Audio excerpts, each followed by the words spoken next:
Welcome to the first official Norman Zedrick the Critic review. I'm Alec Perez, and today we're going to be reviewing a franchise that is a little bit too fast and too furious. If you guys guessed right, we are going to be reviewing the Fast and Furious franchise, but before we begin, make sure you like this video, subscribe to the channel, and link the bell to get notified about any new video that comes on this channel. So today, we're going to be reviewing the Fast and Furious franchise. Spoiler alert, I am going to be going fully deep into this franchise, and if you guys have not seen the franchise yet, I would suggest turn off this video, watch the movies, and then come back and hear my honest opinions about the franchise itself.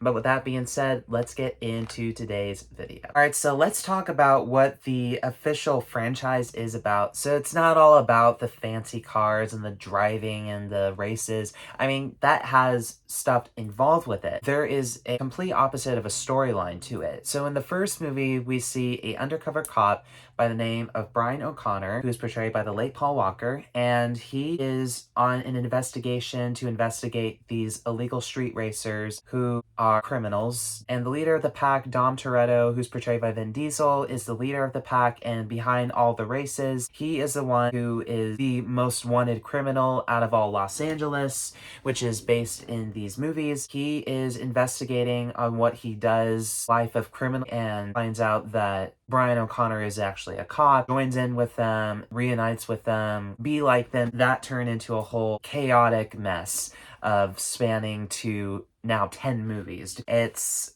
crazy to think about, but let's now jump into the movies itself. Now, the first movie on our list, we are going to talk about the movie that we just explained when explaining the story, The Fast and the Furious. Now, The Fast and the Furious received a 54% Rotten Tomatoes score by critics and a 74% audience score, with a total amount of 207.3 million worldwide. And we basically talked about the story of it. This one I have at a number 4. So the reason why we put this at a number 4, I personally don't think this is one of my favorite movies, and because we're introduced to these characters a little too much to learn, and you get to know these characters a bit more and throughout the rest of the movies, and which is why we put this at a number 4. Next up, we have Too Fast and Too Furious. This is the only movie that Dom Toretto does not appear in. He was supposed to prize his role in it, but he declined it due to working in other projects. I was kind of bummed that he doesn't appear in it. When I watched it the first time, I was wondering, where is he? But that was the whole idea. We want to kind of change it up a little bit, introduce some new characters, and then kind of focus it more on Brian O'Connor, as he's the main heart of the story of this franchise. But the critics score was a little bit lower, received a 37%. It did achieve a 50% audience score. And according to my calculations, this is the least favorite by audiences. And I can see why, is because they want the whole clan together. And I totally understand that. Like, I love introducing a lot more people. I think this is kind of a good direction of what they were leaning toward into. But this one received much more in the box office. It received 236.4 million worldwide. I wouldn't say it's really high, but it received a bit more than the first one did. It just achieved more fans. Now, the story behind it is, from the first movie, Dom Toretto finds out that Brian O'Connor is a cop, but Brian O'Connor let him go in the ending scene, so Ben becomes a fugitive in California and he leaves. Finds his way into Miami, Florida, and he is living his private life with driving Too Fast and Too Furious. We're introduced to two new characters. We got TJ, who's portrayed by Ludacris, and he's the leader of the car races. But eventually, the cop industry found where he was, and they offered him a job to get his other job back, and he accepts. He needed help, and that's where he finds Roman Pierce, who's portrayed by Tyrese Gibson. And I gotta say, these two are one of my favorites, and throughout the whole franchise, best friends forever.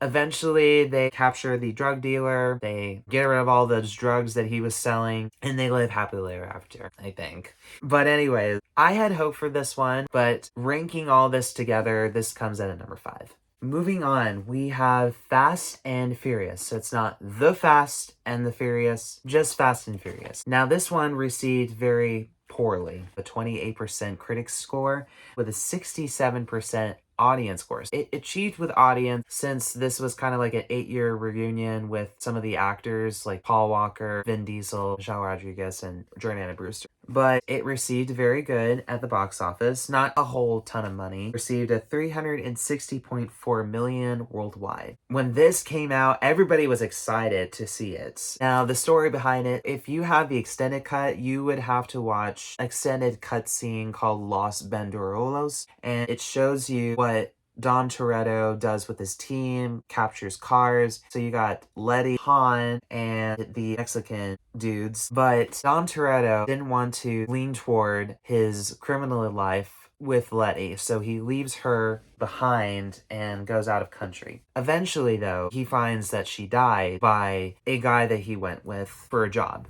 And so he went back to California to investigate who it was. And that's where Brian O'Connor got his job back and they crossed paths with each other. And it led to a very big uproar between them. But eventually they had to work it out with each other to investigate this criminal by the name of Campos, who's portrayed by John Otis. And they have help along the way, and introduced with Giselle, who's portrayed by Gal Gadot. And that was the whole premise to the whole story. They captured the bad guy. Dom turns himself in. Then Brian O'Connor and his now girlfriend, they're fugitives, leaning toward to the next movie. I personally did not like this one. It was a little depressing, and there was not a whole lot of fast and furious like car racing, and which is why it's at a number 10. Moving on, everybody, we're about to move into the Fast and Furious era, where I am so excited to be just talking about, really. We are now about to talk about Fast 5. Now, Fast 5 was the very first one that they started assembling the team together, where they bring fellow actors from Too Fast and Furious together and fellow actors from Fast and Furious into this whole team extravaganza. Fast 5, it received a 78% fresh critic score with an 83% audience score. And this one, I gotta say, it jumped so high. I think everybody was so pumped to seeing this one. It received 626.1 million worldwide. That's really good. Now, the story behind this one, in the ending of Fast and Furious, Brian O'Connor and Mia Toretto let her brother free out of custody, going to jail. And they find their areas to roam around, kind of live their private life out of the USA, and their hearts take them into Brazil. They had to finish one job in order to gain their freedom with a guy by the name of Reese, portrayed by Joaquin de Almeida, who wants them dead. And then the amazing, strongest Luke Hobbs, who's portrayed by Dwayne Johnson, also in the assassination lead, with his partner Elena, portrayed by Elsa Pataky, who she's famously married by Hemsworth. Everybody is after them. This is why they extend a team to beat the bad guy and steal a safe vault. And that's where the story really ends, and that's where the team assembles. But this one, a solid number 2. Now, you guys are probably thinking, why am I talking about this so much? Why is this not at the number 1 spot? Well, because I have a movie that is 10 times better than this one that we're going to be talking about in just a bit. So, talking about way too much about Fast 5, we're moving on to our next movie, Furious 6. Now, this one, it was a good one, but I wouldn't say it's my all-time favorite. But this one, for critics, didn't achieve very well, but it's still a good, decent review with a 71% critics score and an 84% audience score. So it achieved 1% more from Fast 5, which was 83%. But it achieved very much, though, than Fast 5 movie did. This one received 788.7 million worldwide. That is a lot of money. Now, the story behind it is Letty's alive! She survived the assassination, but she didn't survive completely. As she was brainwashed, she doesn't remember anything that is related to Dom Toretto. Dom Toretto finds out from Luke Hobbs, who joined forces now with him as the previous villain betrayed Luke Hobbs. They are now investigating this elite team that's run by Owen Shaw, and they are going to save the day. And that's really the whole story to it. This one is at a number 6.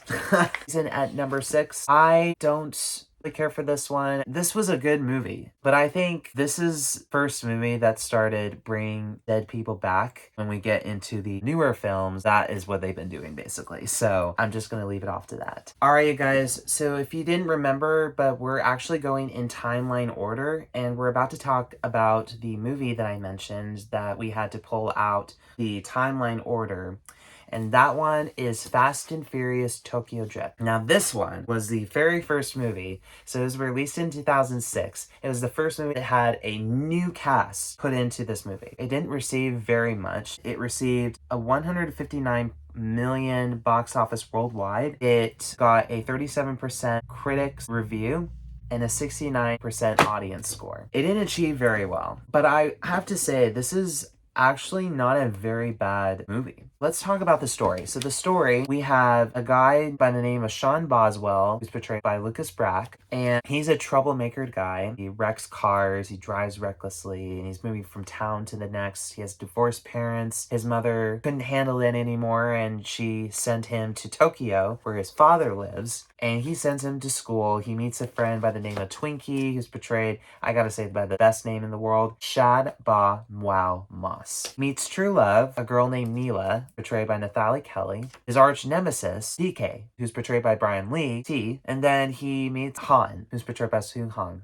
Now, you may remember Soon Khan's character starting in Fast and Furious. He was in Fast 5, Furious 6, and in the end of Furious 6, he had unfinished business to do, and that's where he enters into this story. So it's kind of like his story. Kind of talks a bit with him, and he tragically dies in it. But I have to say, this one was my favorite. When I first did watch it, I was very confused of where the cast was, and then I looked at it, and it was a completely new cast. I'm like, no, skip that. But I decided to give it a watch, and it was actually not that bad. And for that reason, it's at a number 3. I love new characters. I love new stories. I love new everything. And this one kind of achieved it very well, and it's at a number 3 because of that reason. Now, I'm about to talk about the number 1 movie that is probably my all-time favorite, and I'm very excited to share with you all. Alrighty, everybody. So we are finally now going to the next movie that was a very honorable movie and the highest grossing movie throughout the whole Fast and Furious franchise. We are talking about Furious 7. Furious 7 was the biggest movie of them all. It got an 81% fresh critic score, an 82% audience score, a $1.515 billion worldwide. That is insane. The story behind it is that they're living their wealthy lives, and something big comes up. In case if you guys forgot about Owen Shaw, who was the leader of this elite group in Furious 6 and got totally busted, thrown out of a plane, his big brother, by the name of Deckard Shaw, who's portrayed by the awesome Jason Statham, decides to get his revenge on them and tortures Dom Toretto, burns his house down in Los Angeles, and the team gets back together. They're met with the quiet man portrayed by Kurt Russell. But anyways, the movie itself was amazing. And they meet with this hacker portrayed by Nathalie and Emmanuel, and that's the whole premise to it. Now, why did it achieve very much? I'll tell you why.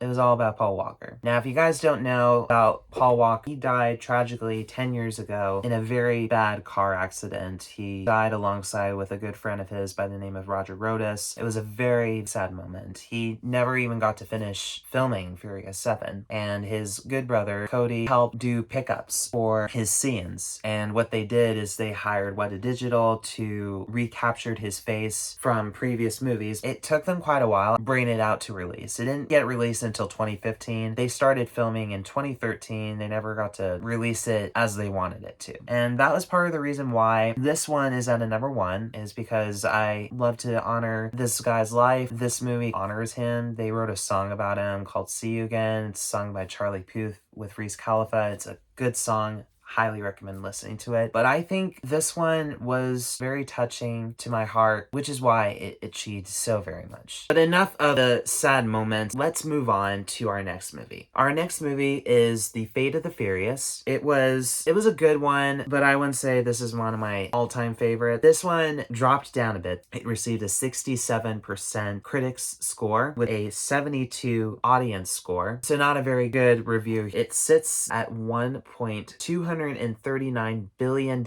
worldwide. Now, the story was, I gotta say, the most wackiest story I've ever seen. The story takes place on what it means to be a father. Dom Toretto's always wanted to be a dad, and he's got Letty back. In Furious 7, she was trying to find herself, and that's when she leaves him, reunites with him when she found out the house burnt. But in this one, she finally got her memories back. She always pictured what it would be like to be a dad. And it's not until this new villain comes in by the name of Cypher, portrayed by Charlize Theron, allures him to go against them and finds out that his previous partner, Elena, was captured and was pregnant. This was a very touching moment here as to got their wish. He's a dad and he was captured by a very worth criminal. She got outbeaten by everybody in this room and achieved success. And that was the story behind this one. I will say though, the story was very weak. This was the weakest story I've ever seen in my entire life. I know the whole purpose of these movies is about family, but who knew enough that Michelle Rodriguez had to say that at the very best perfect time, and then him finding out, oh my gosh, I forgot to tell you, you're a dad. and which is why the story was very bland, and this one is a big time failure to me, and which is why it's at a number 9. Moving on, we are now entering the phase where the Fast and Furious is kind of leaning towards of when Fast and Furious came out. Now, F9 received a 59% critic score on Rotten Tomatoes and an 82% audience score. So not a good review. It was a Rotten Tomato. And the box office achievement went down to $726.2 million worldwide. Why did it lose so much money? When I watched this movie, it does not mention so much about cars, and it's really bringing a long lost family relative back, and which is the story. Dom is finally a father. Elena passed away, so his son is motherless, but Letty's kind of stepping up and being a mother to him. They find out from his long-lost friends, Roman Pierce, TJ, and the hacker lady, to find out that Cypher was being a bad guy again. The quiet man has gone missing, and that his brother was alive. A long-lost brother that has never been mentioned about throughout this whole franchise, and he's portrayed by John Cena. So I kind of picture them a little bit. It's like, okay, I may see a resemblance. Like John Cena and Vin Diesel. What a good pair. But anyways, Cypher loses again, and the whole premise to the story was to bring Vin's long-lost brother back to the family. But the story kind of does take place back when his father tragically died in a fiery car crash in a race. And they mentioned this in the very first movie when Brian O'Connor and Dom Toretto were sitting together in their garage, and Brian mentioned, where's your father? And he's like, oh, well, he died in a car crash. It was like, fate never lasted so much. This movie I put at a number 7 is because they lost their magic into it. Fast and Furious was all about the car racing and the illegal street racing. The first movie was. It is not as bad as this next one is. Moving on, everybody, we are now getting to the latest film, Fast X. Now, this is the only movie that I saw in theaters. It's when I got really interested in the Fast and Furious movies. I was very excited to see this one, and what did I think about it? I was a bit disappointed.